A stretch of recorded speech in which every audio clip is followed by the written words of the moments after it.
Hey friends, if you encounter Windows Update error 0xC19001e2, then please watch this video. I will guide you through the resolutions.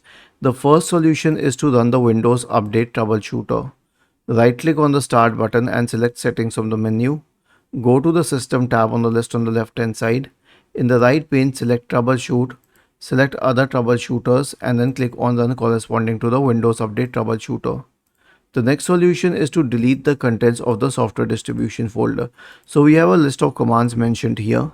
Copy them, search for command prompt in the Windows search bar, click on Run as administrator, paste these commands here. Okay, and after you paste these commands here and hit enter, it will delete the cache for the Windows updates.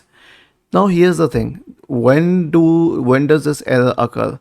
Mostly like in 90% cases while you are trying to install a featured update, because maybe that featured update was not properly rolled out for your location, or there may be many reasons. So here's what I suggest a lot of users: wait.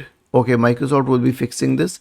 It has been reported by a lot of users. So wait till the situation is better, and then you can update it again. And how do you wait? Right click on the Start button, select Settings, go to Windows Update, pause it for 1 week or pause it for 2 weeks, and that way you can wait.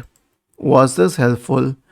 If yes, then please subscribe to the channel, and if not, then let us know in the comment section of the video on how we could help you further. Thank you for watching this video, and have a nice day.